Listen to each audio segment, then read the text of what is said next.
Começamos agora mais uma edição do Alesp Cidadania. Hoje nós vamos falar sobre o Dia Nacional de Combate à Obesidade, uma epidemia mundial. Nós temos o prazer de receber aqui em nossos estúdios da Rede Alesp a doutora Daniele Orletti, que é nutróloga. Obrigada pela sua participação, por estar aqui conosco e com toda a nossa audiência para falar de um problema tão grave, um problema mundial. Obrigada. Eu que agradeço, Renata. É sempre bom a gente ter a oportunidade de desmistificar esse problema de saúde que acomete tantas pessoas no mundo e de uma maneira leve, que todo mundo possa entender, né? Então, muito obrigada. Doutora Daniele, por que o excesso de peso, as gordurinhas a mais, tornou-se uma epidemia mundial? Olha, essa é a pergunta que todo mundo faz, né? Uma pergunta e muito complexa de ser respondida, né? Então, a gente sabe cada vez mais, Renata, que a obesidade, ela é um problema multifatorial. Então, ela está relacionada à alimentação e aos hábitos de vida, mas cada vez mais nós entendemos que o componente genético, ele é muito presente no surgimento e no desenvolvimento do problema da obesidade. Então, se você pegar esses dois aspectos principais dentro do que a gente tem hoje como a vida moderna, então uma vida em sociedade onde você tem alimentos ultraprocessados, as pessoas cada vez mais sedentárias, trabalhando em ambiente de trabalho, muitas vezes passando horas sentadas, com dificuldade em fazer atividade física, associado a problemas metabólicos e genéticos, você tem o que a gente vê hoje, que é a alta prevalência das pessoas com sobrepeso e com obesidade. Então, quando a criança, o bebê nasce, ele já pode vir com uma carga genética que vai alimentar as células de gordura e, com o passar do tempo, vai ficar mais difícil perder peso e manter a perda? Com certeza. Então, o aspecto genético ele é muito importante. A gente sabe que uma pessoa sem obesidade, ou seja, uma pessoa saudável, dificilmente ela vai desenvolver obesidade ao longo da vida. Enquanto que a pessoa com obesidade, quando a gente começa a conversar no consultório, ou até de um modo geral assim, você descobre que essa pessoa muitas vezes teve um problema na infância de sobrepeso, é aquela pessoa que vem ao longo da vida sempre lutando para se manter em equilíbrio corporal. Então sim, o aspecto genético é importante e quando você joga essa pessoa na sociedade, isso se sobrepõe e aí você tem tudo o que acontece hoje relacionado à obesidade. Doutora Daniela, antigamente se falava que a pessoa tinha que pesar 10 quilos a menos da altura que tinha. Se você tem 1,60 m, você tem que pesar 50 quilos. Como é que é isso? Assim, é interessante, né? Porque isso é uma forma fácil e rápida de você entender se você está dentro de uma faixa, o que a gente chama de normalidade do peso. Mas, pensando no diagnóstico da obesidade, hoje a gente fala muito do IMC.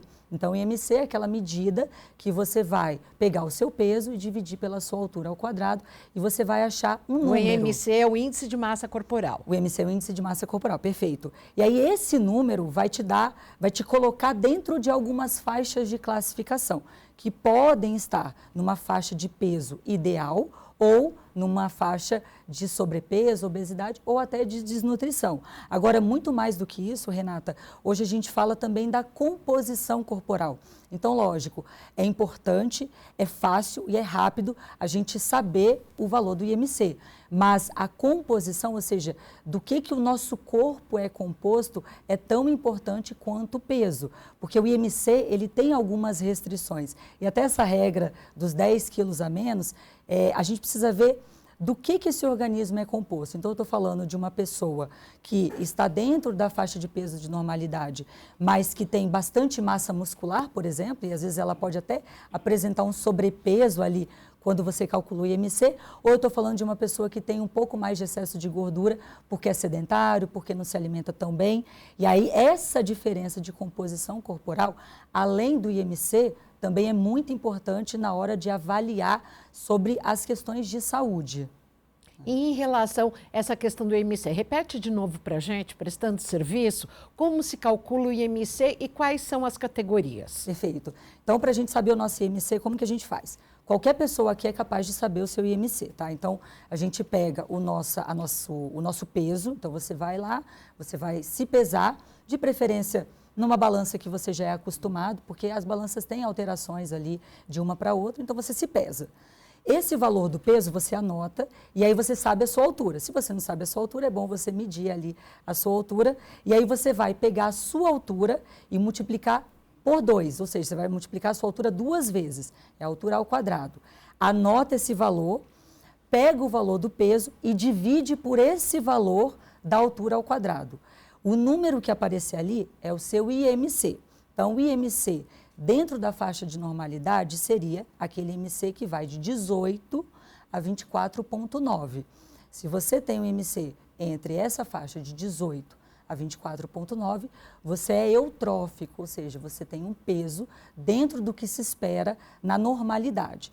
Agora, se o seu peso, se o seu IMC, ele for entre 25 e 29,9, você já está na categoria de sobrepeso. E a partir de 30, você já está dentro das faixas do que seriam a obesidade. Então, a gente tem 3 níveis de obesidade. Obesidade grau 1, grau 2 e grau 3. A grau 1, de 30 a 34,9, grau 2, de 35 a 39,9 e o grau 3, que seria aquela obesidade mais severa, a partir de 40 no número do IMC. Que é a obesidade mórbida. A gente não fala mais mórbido hoje em dia, tá, Renata? Porque existe uma questão de um termo pejorativo, então a gente evita sabendo que é uma obesidade mais grave, é um paciente que precisa de um cuidado maior, porque ele pode ali estar com sua saúde ou levando ali outras doenças que podem colocar a sua vida num risco mais iminente, né? Então, a obesidade grau 3 seria aquela que no passado a gente chamava de obesidade mórbida ou superobeso, né? Seriam esses números aí. Doutora Daniele, antes de falarmos sobre essa questão da obesidade como saúde pública, eu gostaria de dizer que aqui na casa, na Assembleia Legislativa, nós temos o projeto de lei 74 de 2024, que institui o Dia Estadual de Combate e Conscientização ao Sedentarismo, da autoria do deputado Felipe Franco. Está em tramitação na Comissão de Saúde. Temos também o projeto de lei 602 de 2023, que institui o Dia Estadual de Combate à Obesidade, de autoria do deputado Guto Zacarias, também em tramitação na Comissão de Saúde. Por que se tornou um problema de saúde pública mundial a questão da obesidade e do excesso de peso? Olha, vamos lá. Então, pegando aquele paciente, né, aquela criança que nasce com alguns fatores genéticos que poderiam propiciar o surgimento da obesidade, se você pega essa pessoa que tem essas alterações e você a introduz num ambiente altamente obesogênico, ou seja, que demonstra características que favorecem o acúmulo de gordura, muitas vezes essa pessoa é o que ela precisa para expressar a obesidade. Porque se você comparar, Renata, até 50 anos atrás, não existiam tantas pessoas com obesidade como nós temos hoje. O que mudou de lá para cá? E tem também uma questão, quando você se refere à questão das crianças. Antigamente, era bom e saudável ver uma criança fofinha, uma criança gordinha. Exatamente. Antigamente a gente tinha essa ideia de que a criança com excesso de peso... Os nossos pais. Exatamente. Ela estava dentro, ela era saudável, era uma criança nutrida, porque a desnutrição era um problema de saúde. Há 50 anos atrás a gente tinha desnutrição, a gente tinha pessoas que tinham, não tinham acesso à alimentação. Hoje é entendido na medicina que existe uma epidemia de obesos, né, de pessoas com obesidade e desnutridas.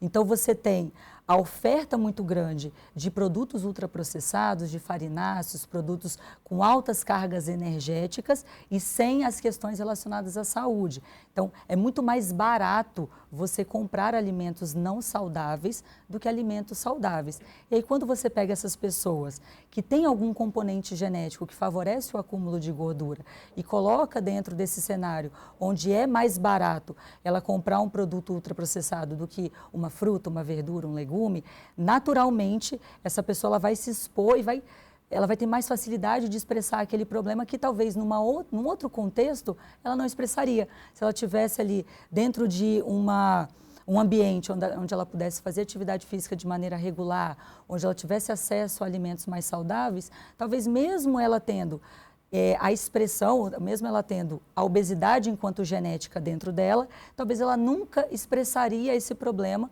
por conta do contexto onde ela está inserida. Só que hoje, nessa sociedade altamente obesogênica, a gente consegue ver pessoas expressando cada vez mais esse problema de saúde. E nada mais é do que um peso a mais na balança, a questão da pressão estética hoje que a gente tem, que é muito forte, mesmo já tendo, por outro lado, a questão da gordofobia, que é a aversão aos gordos, e também a própria questão, e gostaria que você me corrigisse, a própria indústria de que condena também e que valoriza hoje a pessoa que é gorda, que é obesa, que tem a indústria plus size muito mais desenvolvida, a indústria da moda, mas quais são os problemas de saúde, que essa é a questão da saúde pública mesmo, quais são os problemas de saúde acarretados pela obesidade? Olha, eu gosto muito de falar o seguinte, nós, seres humanos, nós somos intelectualmente complexos, Renata, o suficiente para entender que existe um problema de saúde que é a obesidade e que ela precisa ser trabalhada, combatida, e a pessoa com obesidade, ela tem o direito de receber um tratamento adequado para o seu problema de saúde, porque ele pode acarretar a outros problemas de saúde ainda piores, e existe o outro lado da moeda, que nós questionarmos essa indústria que diz para a gente que hipervaloriza a magreza, que traz questões relacionadas à gordofobia. Uma coisa é o problema da obesidade, outra coisa é a gente questionar essa indústria da beleza, que parece que são duas faces de uma mesma moeda, mas a gente precisa ter o bom senso intelectual de entender que uma face, de um lado tem um paciente com um problema de saúde, e do outro lado você tem esses questionamentos que são altamente válidos e que precisam acontecer, né?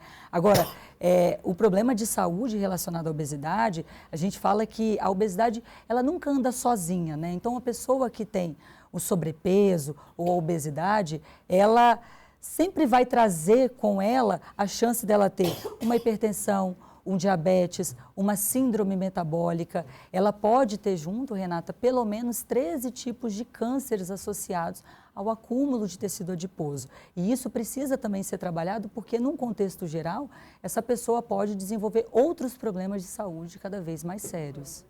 Tem a questão de problemas cardiovasculares, além do câncer que você falou, das inflamações, porque a gordura nada mais é do que uma inflamação, né? Exato, antigamente, né, a medicina entendia, até 30 anos atrás, o tecido adiposo, ele era visto apenas como um tecido de reserva e para controle térmico.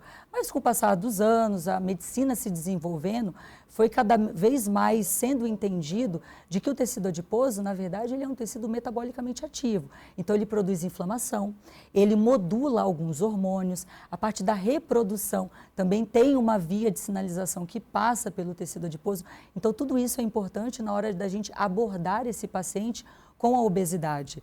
A obesidade, ela nunca anda sozinha, ela sempre tem esses outros problemas. E aí, de longe, quando a gente tem os problemas, a prevalência da obesidade na sociedade, a gente não pode nunca esquecer o que você falou, que são os problemas cardiovasculares, que dentro dessa balança, eles são os principais aí, acometimentos no longo prazo que diminuirão a expectativa de vida desse paciente e até a qualidade de vida. Então, não só quantos anos de vida ele ainda tem pela frente, mas de que maneira ele vai poder viver. Então, a gente fala que a obesidade, enquanto problema, ela pode levar a situações, por exemplo, como um infarto, um derrame, câncer, né? Então, tudo isso precisa ser muito bem avaliado. O diabetes, o que é o diabetes tipo 2 para quem tem obesidade? Porque a gente sabe que o diabetes tipo 1 é aquele que a pessoa já nasce com essa predisposição genética, ele aparece seja enquanto criança, ou diabetes juvenil, ou até mesmo o diabetes tardio,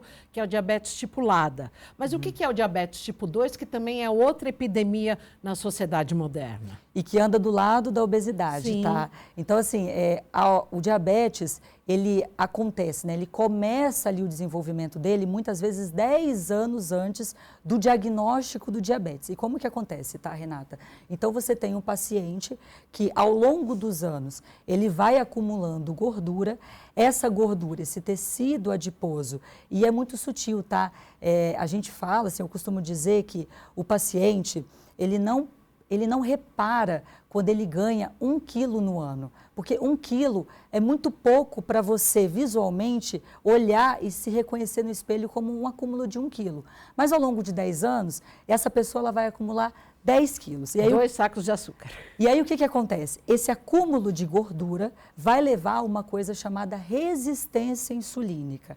A resistência insulínica é o principal fator relacionado ao surgimento do diabetes. Por quê? Se o seu organismo ele é resistente a um hormônio, você precisa produzir mais desse hormônio para ter o mesmo efeito. Só que ao longo dos anos, Renata, os seus órgãos, ou no caso do diabetes, o seu pâncreas, ele está num estado tão constante de alta produção de insulina para dar conta de manter a sua glicemia, a sua glicose, o açúcar no seu sangue, de uma maneira mais estável, que chega um ponto que ele começa a apresentar falhas. E são essas falhas no controle do açúcar no sangue que nós chamamos de diabetes, que começou 10, 15 anos atrás, com esse acúmulo de gordura de 1 quilo por ano, que é tão comum na vida adulta e difícil da gente reparar. Geralmente o adulto, ele não percebe 1 quilo, ele só vai perceber os 10 quilos depois de 10 anos que aí ele acumulou e que ele descobre uma resistência insulínica, um pré-diabetes, uma hipertensão, tudo aquilo que a gente fala o tempo todo que está de mão dada ali com a obesidade. Mas todas essas doenças, e aí pode colocar nesse mesmo cesto de comorbidades, eles têm a sua gênese ou seu início ali num acúmulo de gordura de tecido adiposo. E só complementando que o diabetes tipo 1, a pessoa é insulino dependente, porque o pâncreas dela não funciona mais, não produz a insulina, só se houvesse um transplante do pâncreas que ela então deixaria de tomar as injeções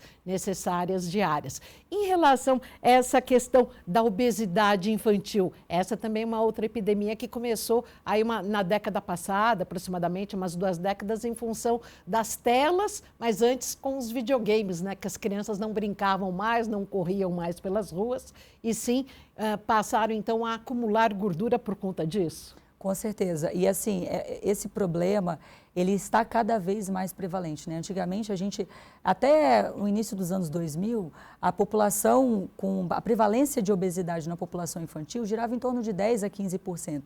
Hoje a gente tem praticamente a mesma prevalência de pessoas, de crianças com sobrepeso e obesidade que a gente vê na vida adulta.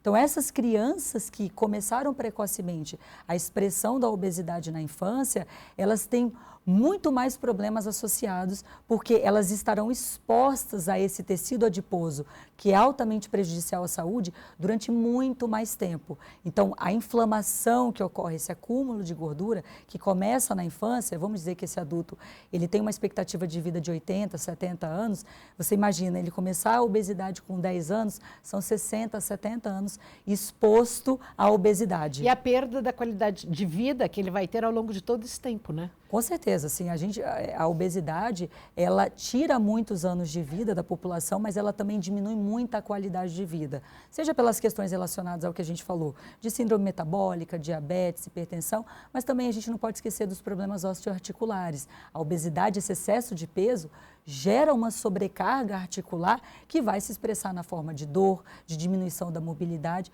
e aí são coisas que a gente vê muito no dia a dia. E até as doenças inflamatórias, reumatológicas, né? As doenças imunomediadas, elas têm um componente associado à obesidade que é muito importante. Então, artrite reumatoide, paciente que tem doença imunomediada, eles são assim, uma população que precisa muito cuidar da saúde, porque ele já é um paciente inflamado. E se você coloca o acúmulo de gordura e a inflamação gerada pelo tecido adiposo na soma dessa balança, você piora muito a qualidade de vida desse paciente.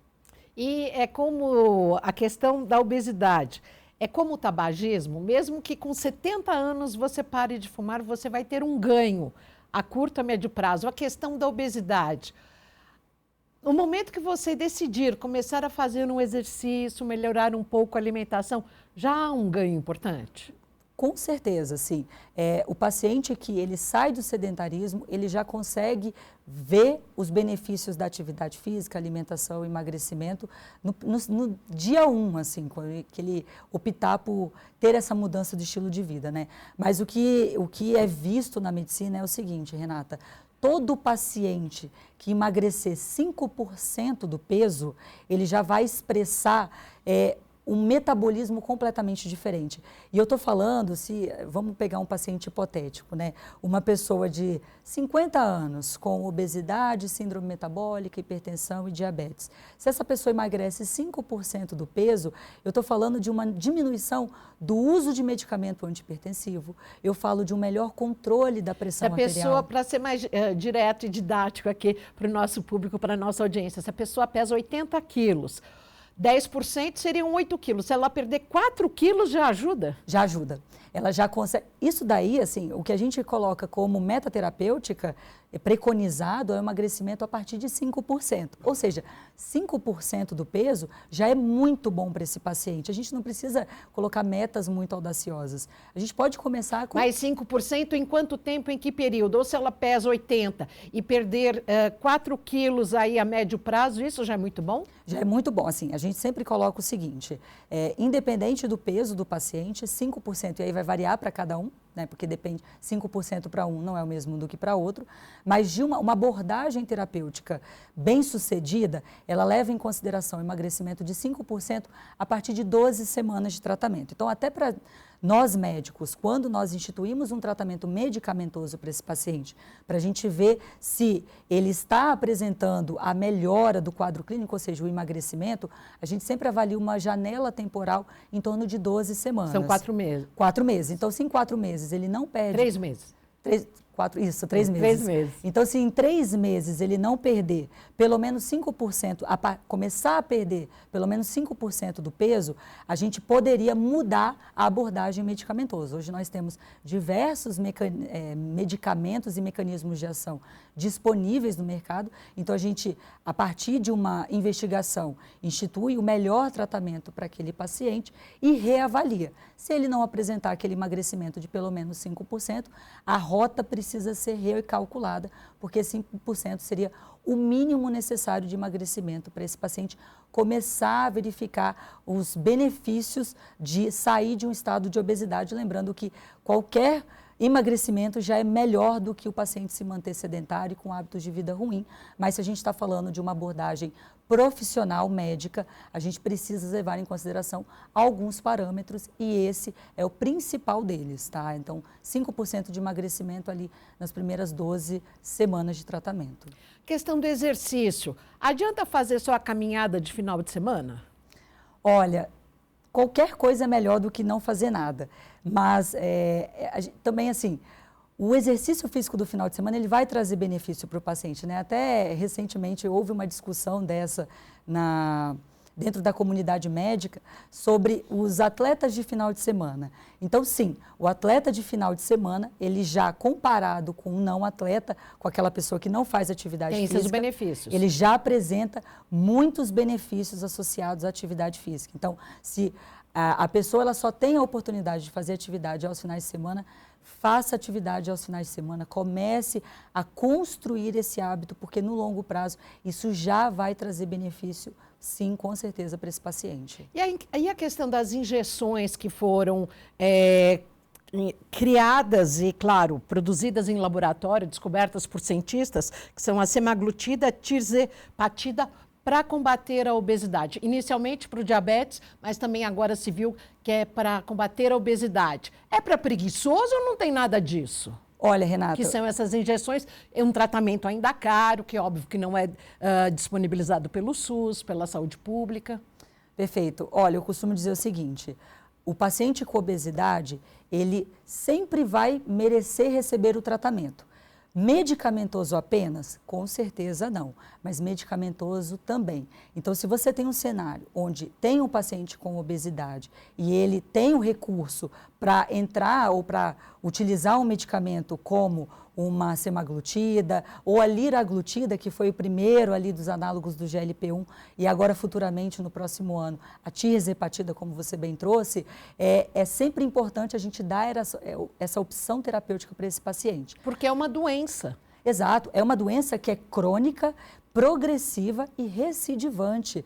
A pessoa saudável, Renata, ela não vai expressar a obesidade. Apenas a pessoa que tem as características da expressão da doença, ela vai ser capaz de expressar a obesidade. Eu vou te dar um exemplo, tá? Quando a gente começa a acumular tecido adiposo, o nosso organismo, Renata, ele utiliza vários mecanismos de sinalização para se manter estável, tá?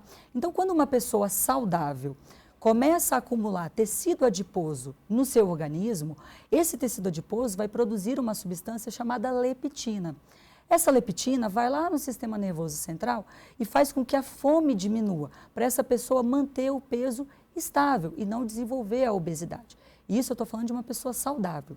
A pessoa com obesidade, ela tem esse mecanismo defeituoso. Então, ela começa a acumular tecido adiposo, ela produz a leptina, mas essa leptina não sinaliza para que ela reduza a alimentação dela. Ou seja, é como se o cérebro não identificasse que existe um acúmulo de gordura e continuasse a emitir sinais para que ela coma o tempo inteiro, porque ele não consegue reconhecer o tecido adiposo. Uma pessoa saudável, ela tem esse mecanismo bem estabelecido, isso é o equilíbrio perfeito, mas uma pessoa com obesidade não. Então, ela precisa desse apoio que muitas vezes a gente traz dentro do medicamento para que ela tenha esses níveis de saciedade dentro do limite ali da normalidade, para que ela tenha uma boa adesão a uma dieta hipocalórica, para que ela comece a fazer atividade física e tenha todos os benefícios desse tratamento. Esses medicamentos não podem viciar? Medicamento não vicia, tá? Assim, o que acontece é a interrupção precoce. Então, toda vez que a gente ouve falar que uma pessoa começou a utilizar uma semaglutida e aí ela interrompeu o tratamento e ganhou peso novamente, a gente tem que lembrar que a obesidade é uma doença crônica, progressiva e recidivante. Então, o que acontece é que essa pessoa interrompeu precocemente o tratamento e não que ela gerou um vício ao uso do medicamento, entende? Existe esse entendimento errôneo por parte da população de achar que eu vou tomar um medicamento para emagrecer, quando eu parar eu vou ganhar peso de novo. Se você for uma pessoa com obesidade, você tem que lembrar que você tem uma doença crônica e que pode recidivar. Então, esse cuidado precisa acontecer para que a interrupção precoce não gere um reganho de peso. Mas isso de longe não tem nada a ver com o vício. Doutora Daniele, o programa passou rapidinho, a Lesp Cidadania. Eu gostaria que a senhora falasse agora ao final, rapidamente, como fazer uma refeição saudável dentro do real, não do que seria interessante, do que a gente vê em revista, mas o ideal. O que a pessoa pode fazer para quem tem obesidade começar a reduzir, a pôr o pé no freio? Olha, tem uma frase que eu acho fantástica, que é assim: a gente precisa começar a desempacotar menos e descascar mais. Então, assim, a gente precisa começar a comprar os nossos alimentos em açougue, feira, peixaria e menos em supermercado. A diferença de um açougue, de uma peixaria, de uma feira para um supermercado é a quantidade de produtos industrializados e ultraprocessados que você vai encontrar num cenário de supermercado. Então, para a população geral, para começo de história, começa a desempacotar menos, começa a comprar os seus alimentos em feiras, açougues e peixarias, ter produtos in natura dentro da sua geladeira com uma oferta mais fácil e tirar aqueles gatilhos. Então, se você é uma pessoa que às vezes gosta muito de um chocolate, evita comprar chocolate, não deixa, porque pensar que você vai ter a força de vontade para não comer aquele alimento talvez utilizar um cenário muito otimista, que a gente sabe que nem sempre acontece. Hoje em dia não se fala mais regime, se fala dieta. E é possível ter uma dieta saudável, fazer uma dieta de emagrecimento comendo gostoso? Com certeza. E não se privando? Isso é o principal, Renata. Uma dieta, para ser bem feita, ela precisa ser prazerosa e não trazer sofrimento. O paciente que sofre para emagrecer, esse conceito ele precisa acabar. A gente não tem que sofrer para emagrecer. A gente não precisa passar por privações. A dieta ela precisa ser dentro do cenário realístico do paciente. É o mundo real. Exato, lógico, sempre. Senão o paciente não consegue, ele vai desistir, porque é muito difícil. Doutora Daniele Orletti, nutróloga, muito obrigada pela sua participação hoje aqui no Alesp Cidadania. Certamente muita gente aprendeu com todas as suas dicas, com todos os seus ensinamentos. Super obrigada. Eu que agradeço, obrigada. Hoje no Alesp Cidadania falamos sobre o Dia Nacional de Combate à Obesidade. Você pode nos rever. Alesp Cidadania, a Rede Alesp é multiplataforma, no Spotify e aqui na Rede Alesp. Muito obrigada pela sua audiência.